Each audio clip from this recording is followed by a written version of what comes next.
Very well, ladies and gentlemen. So we are going to talk about Domenico Berardi. We're going to talk about Zakaria, but more importantly, we're going to talk about Arsenal moving into the quarter-finals of the Carabao Cup. I swear to God, what a performance yesterday!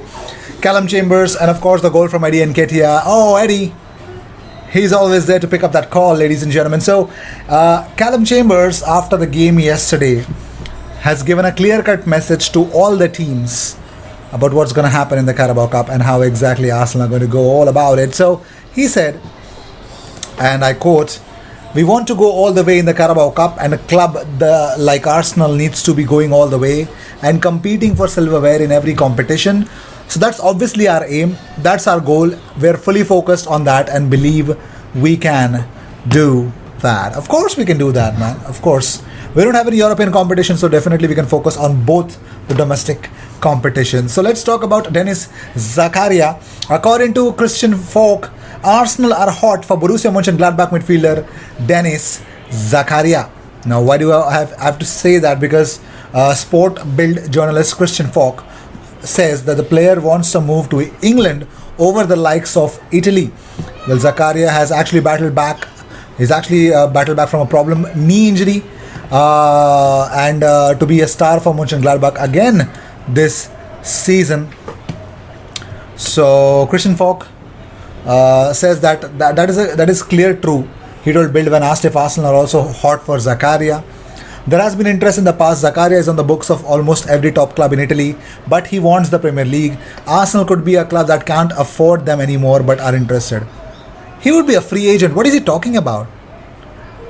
What? Arsenal can buy and sell you twice on the black market, bro. Christian Falk. What are you talking? What are you talking? I don't get it. What is he talking? Anyways, Mikel Arteta on Salah Eddin making the bench. He says, rewarding him for what he does every day in the training and the games that he's playing, for his attitude and the quality that he has. He totally deserves to be with us. Very well. And talking about Eddie Nketiah, Mikel said, I have no doubts about what he can offer. Whatever you throw at him, he wants more and demands more of himself.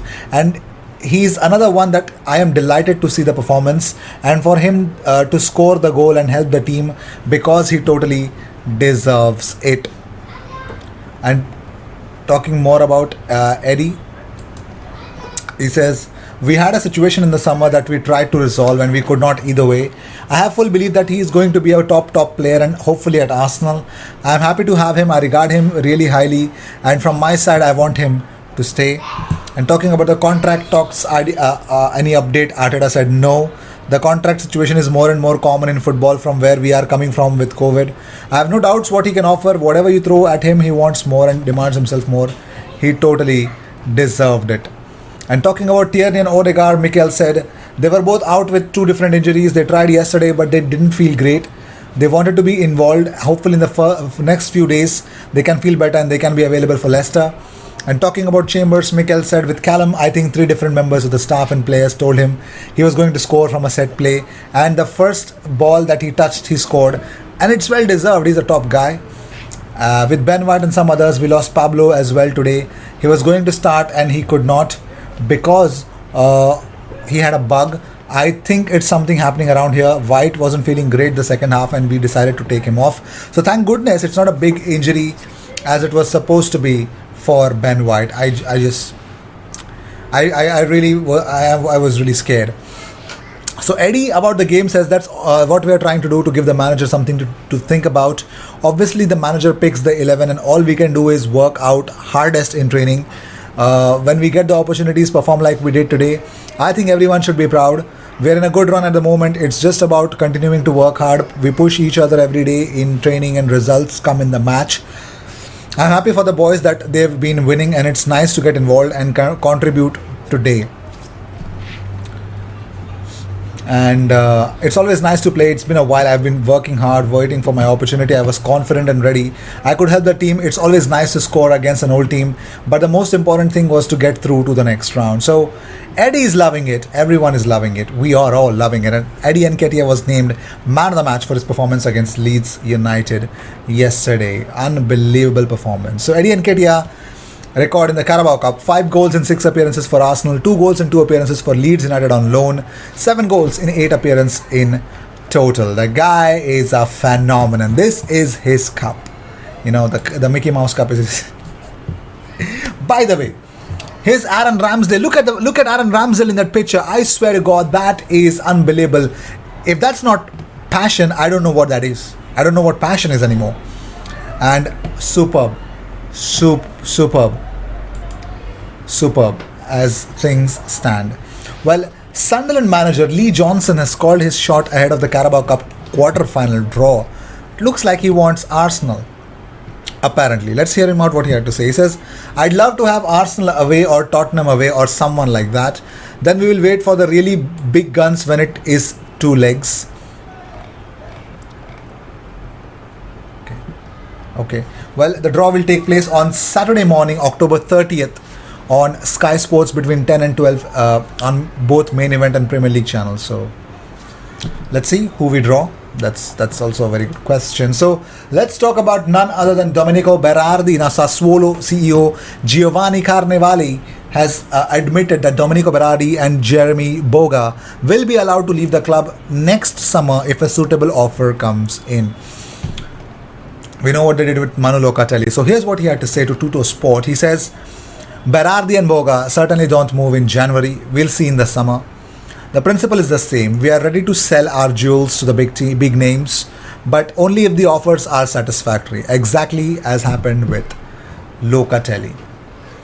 Well, some reports suggested that Arsenal and Manchester United were made inquiries about Domenico Berardi, but let's see what happens, man. Let's see what happens. I'm really positive about a very good summer transfer window, but more importantly, in the January, we need to do something in the January as well. So let's talk about Sky Sports reporter Michael Bridge has been impressed with Aaron Ramsdale's start to his Arsenal career. So what did he actually have to say? So he says, "I think Arsenal have made a good signing in Ramsdale. They got mocked for that, but I think he's had a good start to his Arsenal career." That's all he said. That's all is there in the article. I'm like, what? Seriously, bro, you could have said more.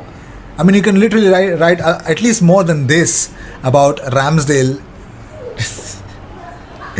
Okay, according to WhoScored.com, Ramsdale has been Arsenal's sixth best player with an average rating 6.80, although he's not too far behind Pierre-Emerick Aubameyang, who tops the charts. But these are, I guess, overall ratings for the whole of the season, so yeah. Let's move on to Folarin Balogun. So Folarin Balogun has struggled for minutes following his promotion to Arsenal's first team on a permanent basis before the season started. There are speculations that he would actually going on a loan or temporary departure, given that he has not played very much. So let's see what happens with Folarin Balogun. He signed a new deal, so I think we're in a good position there. So let's talk about Sergi Roberto again. So as I already mentioned, there were claims from Fischages.net that Sergi Roberto has actually is being wanted by Man City and Arsenal. Well, that's now has been translated and relayed by Sport Witness, and they said that the 29-year-old will not renew his current contract at the Camp Nou, which is set to expire at the end of the current season. Well, Roberto could be a good fit for Etihad club, with the player having played for Pep Guardiola at Barcelona and subsequently having a good understanding of Guardiola's style of play. But there's a difficulty. There's Kyle Walker, there's João Cancelo, so it's going to be difficult for him. So for him to play week in, week out, he could definitely come in at Arsenal and challenge Arsenal's fullbacks, to be fair. But he's like a utility man. He's been a utility man in Barcelona. So let's see what happens. Sergi Roberto to Arsenal. Let me know in the comments. Do you guys really think that Arsenal should sign Sergi Roberto? Also, I'd really like to know what do you think about Domenico Berardi. I just really am curious about Domenico Berardi to Arsenal. Would you actually guys believe that Domenico Berardi? Would you guys love Domenico Berardi at Arsenal? If so, maybe not just because I've been following Serie A, especially Sassuolo and a lot of other clubs from last 2 seasons. I'm watching at least I watched their highlights, and at times I've seen Domenico Berardi play. I used to love the man, but in the Euros he was he was quite dominating. So yes, I'd take Domenico Berardi any day, but it totally has to happen with Nicola Pepe leaving the club. I don't think so. I mean, I don't think so. The idea of Nicola Pepe, I'm not buying it anymore. So let me know what you guys think about Domenico Berardi to Arsenal. I will see you in the next one. Until then, cheers and don't forget to subscribe.